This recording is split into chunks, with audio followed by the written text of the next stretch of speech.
Hey Secrets readers, this is Carlo here in the Bowers & Wilkins demo room at CEDIA 2025. Now, I'm sure you've no doubt seen and heard about the Nautilus speakers by Bowers & Wilkins. And Eric McBride from Bowers & Wilkins is going to tell us a little bit about them. Absolutely. Eric, how you doing, sir? Good. How are you? Very good. Excellent. Good to see you here. Good to see you. These are a very red pair of speakers, and they look gorgeous. They're absolutely stunning, aren't they? Oh my gosh, yeah. I mean, the particular color, if I might say, is just really striking in these with the design, and it just sets it off. It's like, wow. Yeah, the color itself just kind of sets off the shading, especially with that swirl. It's a Ferrari Red with white, basically base paint, because there's two types of different Ferrari Reds.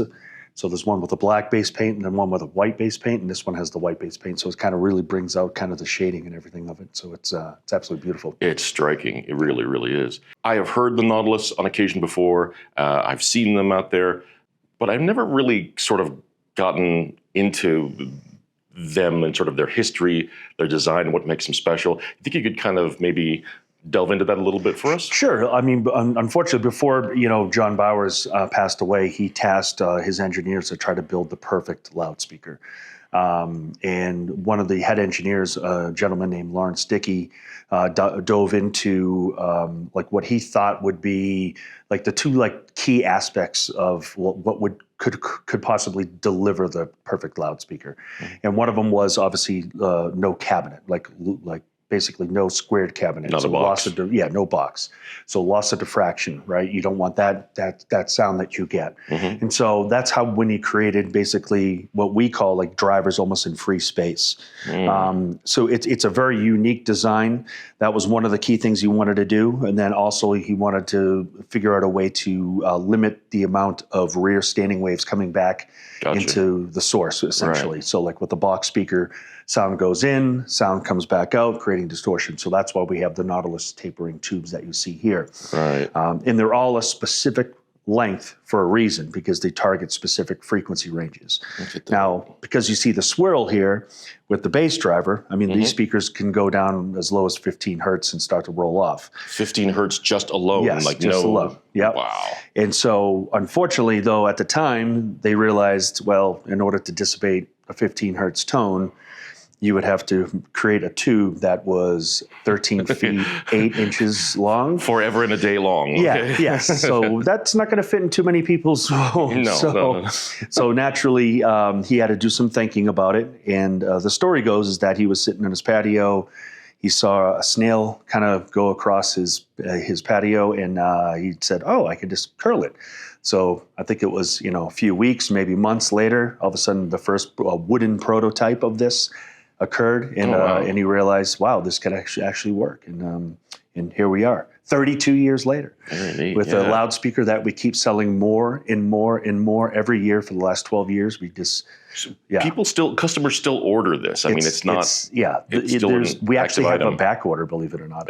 Okay. We had to create a second assembly line because because people are ordering so many of these. Yeah. Now, if I understand right, these are all made by hand. I mean, correct. No automation involved. Nope. Craftsmanship, artisanal build quality, all the way. The only thing that happens is obviously it's a 3-piece construction mold. So obviously you have 2 sides and in the front.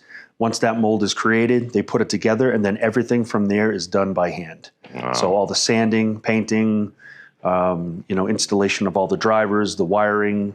It's very much handcrafted, which is why it takes a little while to build and why there's such a back order. The sanding alone must be an absolute it's crazy. nightmare. Yeah. And it also depends too on the finish that you get. Obviously, this is Ferrari Red, like I said before. But, we have, people that get it in Rolls-Royce purple, 24 karat gold flake paint, so Hello Kitty pink. I mean, it's crazy. So basically, you guys are open to finishing these pretty much to customer. Fully customized. Wow. Yeah, fully customized. Jeez. Very cool. Can you tell me, touch a little bit about the drivers? Yeah, so this is, I'll talk about the speaker too as well at the same time. So it's a true 4-way speaker design.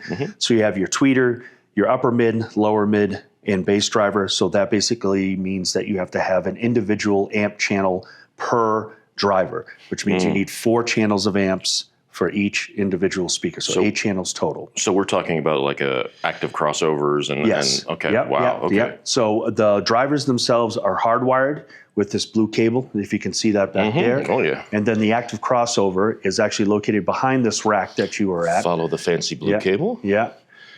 And so there it is. We include those free of charge. Oh, how splendid of you, sir! Exactly. Wow. So, is that like a mono crossover per channel? Am I Yes, that correct. correctly? Yeah. So there's a left and right channel. okay. Each crossover is actually tuned for that specific speaker. So if I have to replace a driver on one of the speakers, when I replace it, I actually have to open up the crossover and replace a certain resistor pack to make sure that it's tuned correctly. Okay. Yep. Okay. So that makes sense when you think about it. Of course. Yeah. Wow. Yeah, so it's pretty wild. And again, the thing I think I want most people to realize about this loudspeaker is the fact that they're 32 years old. Right. And really, there's only been like 2 changes in it, nothing acoustically. So what you heard back in 1993 and what you hear today, it's exactly the same, minus obviously the electronics and the back and the content creation. So a 32-year-old design obviously predates any sort of significant DSP or anything being used in it. There's no DSP. No it's DSP strictly, at all. Yep. Okay, Yep. wow. Everything is just finely tuned within the crossover. So there's no adjustments that you can make or anything. Yeah. Okay, wow. Very, very cool. Oh, man. I didn't realize that it had to, and it makes sense when you think about it. It has to be, for the best performance, it has to be like an active setup. So, yeah. Yeah. And in this particular demo, what do we have running it, if you don't mind touching on that? Yeah. So this is actually something we're extremely proud of. For the first time, I've done probably over 75 Nautilus setups in my career here. Just a couple. Yeah, just a couple. And I've never actually used Marantz before until this show. So this is our new reference 10 series by Marantz. These are the Model 10s that you're looking at right here. Gorgeous. The Model 10, they're absolutely stunning. The cool thing about this particular amplifier is that it's actually an integrated amplifier, but you can actually put it in amp mode, so to strictly use the ampliers. So bypass the internal preamp. Correct. And just use it as a beastly sort of amplifier then. Wow. Yep, and it's 250 watts per channel, so 250 times 2. Nice. Which then that's into 8 ohms nominal, and then into 4 ohms it goes down to 500 watts, and then obviously as you lower the impedance, it increases and increases and increases. Yep. That's wild. Oh my gosh. And then for the front end unit here, we're using the Link 10. This is again our new reference streamer.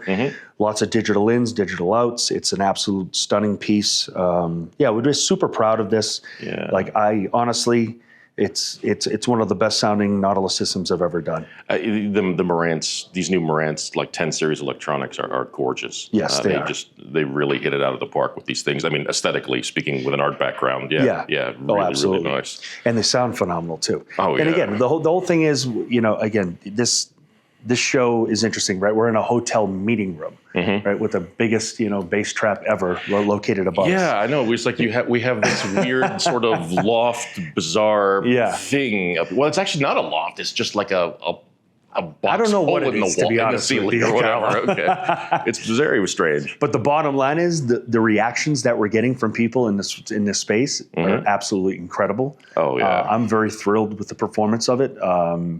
It's just, it's been awesome. It's been a great show. Yeah, sitting in on the demo last night, I was like, for this kind of strange, bizarre room. I mean, the sound you're able to get out of here, I'm well done. Yeah, thank you. Appreciate that. Oh man, out of a sick sense of curiosity, what would any idea what the sort of price is for this sort of setup as it is? Has that even been figured out?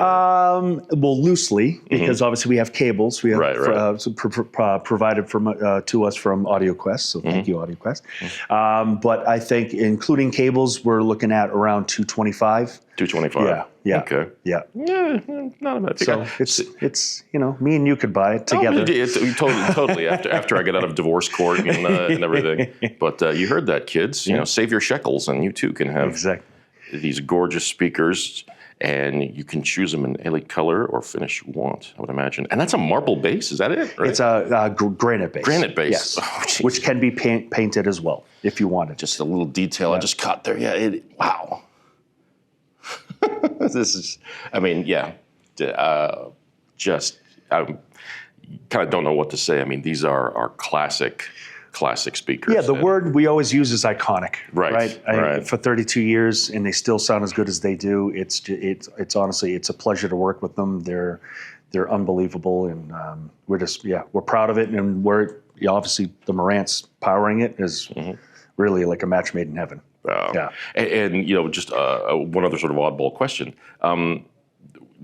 Sonically, are they sort of different from like the top dog 800 series Bowers? So they are, and but as my boss Kevin Zara always says, it's like do you want like a '69 Corvette or do you want like a new ZR 06 or whatever? Right. Like which one's better? Right. Well, some people will say the '69, some people will say the current one. Right. But at the end of the day, the one thing I think personally that that the Nautilus do better than any speaker that I've ever heard is their ability to disappear, the transparency of them. And that completely has to do with the cabinet, that curvature of it, because you have zero diffraction, right? And obviously the tapering tube. So when you sit down and you listen to these, they literally just melt and disappear. It's wild. True enough, man. True enough. And did we touch on the drivers? Are they like aluminum? So the drivers are all aluminum, or as the British like to say, aluminium. Aluminium. Right? Which is probably the correct way to say it. Yes, yeah. So they haven't changed either in 32 years, which is pretty wild when you think about it. Yeah.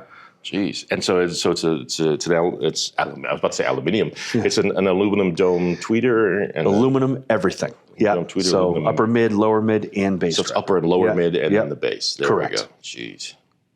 And these are all made in-house by Bowers? Correct. Completely made in-house now. In previous years, call it 5-10 years ago, I'm not sure the exact date, a company called F1 Prep used to make the cabinets for us. They sold us the molds to make the cabinets, so now everything is completely made in Worthing, England, which is pretty cool. Wow, very, very nice. Yeah. Beautiful stuff, man. Beautiful stuff. Appreciate it. Eric, thank you so much, man, for taking the time. I really appreciate it. I appreciate you. Hey, no worries at all. Thanks. Have a great rest of the show. All right, thank you. You bet. Appreciate it.